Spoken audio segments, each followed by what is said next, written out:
보았습니다. 자, 그 다음 주제로 이제 바이트 코드 파일과 자와 가상 머신에 대해서 알아보겠습니다. 우리가 JDK를 설치를 했다면 이제 자바 언어로 작성한 소스 파일을 만들고 컴파일을 할 수가 있어요. 자바 소스 파일은 이제 확장명이 .java인 파일이에요. 그래서 이와 같이 뭐 hello.java라고 하는 게 자바 소스 파일의 이름인데요. 자, 요 안에 여러분이 이렇게 자바 언어로 이렇게 코드를 이제 작성을 할 수가 있다는 거죠. 그래서 어떠한 텍스트 에디터도 이제 여러분이 이 소스 파일을 이제 작성을 할 수가 있어요. 텍스트 파일이기 때문에.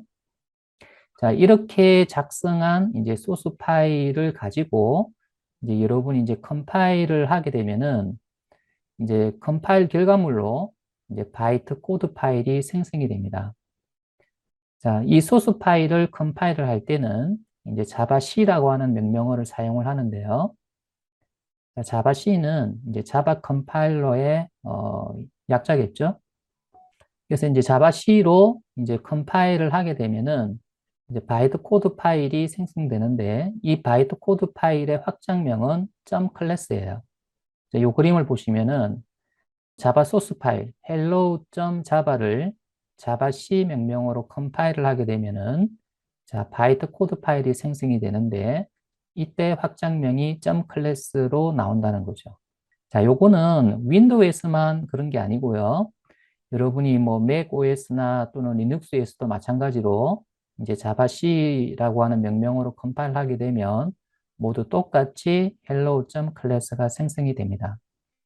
자, 그러면 이제 자바 가상 머신이 어떤 역할을 이제 하는지를 볼게요. 컴파일을 통해서 만들어진 바이트 코드 파일은 완전한 기계어가 아니에요. 그래서 컴퓨터는 기계어만 이해할 수 있다고 했잖아요. 그러면 이 바이트 코드 파일을 다시 기계어로 변환해서 실행시켜주는 무언가가 필요한데 그게 바로 자바 가상 머신이라고 볼 수 있습니다. 영어로는 자바 버추얼 머신, 약으로 JVM이라고 합니다. 이 자바 가상 머신을 실행을 하려고 그러면 여러분이 자바라는 명령어를 실행을 하면 되는데 자바 명령어는 JDK와 함께 설치된 자바 가상 머신을 구동을 시켜서 바이트 코드 파일을 완전한 기계어로 번역하고 실행시켜 줍니다. 자, 그림을 한번 보면 자, 바이트 코드 파일이 만들어졌죠. 컴파일을 통해서. 그러면 이 파일을 자바 명령으로 이 파일을 실행을 하게 되면 내부적으로 자바 가상 머신이 구동이 되고 자바 가상 머신이 이제 이 바이트 코드 파일을 기계어로 번역을 하고 이것을 실행까지 해줍니다. 여기서 우리가 하나 알아야 될 점은 이 바이트 코드 파일은 운영 체제와 상관없이 동일한 내용을 가지고 있어요. 무슨 말이냐면 윈도우에서 컴파일을 하거나 또는 맥OS에서 컴파일 하더라도 이 바이트 코드 파일의 내용은 똑같습니다. 자, 그런데 자바 가상 머신이 요 바이트 코드 파일을 기계어로 번역을 할 때는 해당 운영 체제에 맞게끔 번역을 해요. 이 말은 자바 가상 머신이 운영 체제별로 다르게 설치가 되어야 된다는 뜻이에요. 자, 우리가 JDK를 설치를 할 때 윈도우용 JDK 설치 파일을 다운로드 받았잖아요. 또 맥OS에서 설치할 때도 맥OS용 JDK 설치 파일을 받았거든요. 그렇게 따로따로 받은 이유가 뭐냐면 각각의 운영 체제에서 사용되는 자바 가상 머신이 다르기 때문에 그래요. JDK를 설치한다는 것은 결국 자바 가상 머신을 이제 설치한다는 이야기하고 동일한 이야기니까요. 자, 이 밑에 그림을 한번 볼게요. 자, 윈도우용 JVM, 맥OS용 JVM이라 되어 있죠. 자, 요거는 윈도우용 JDK를 설치할 때 자, JVM도 같이 설치됐다는 거고요.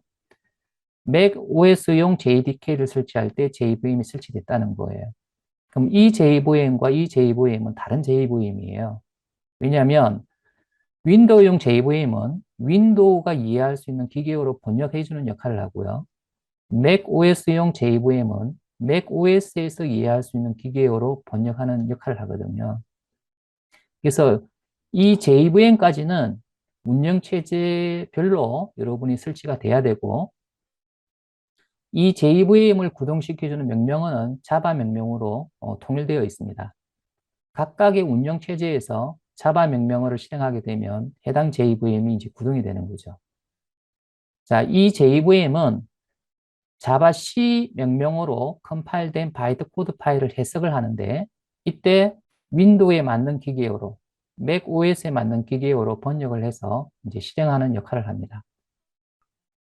자, 우리가 일반적으로 자바 프로젝트를 개발을 할 때는 윈도우에서 보통 개발을 많이 해요.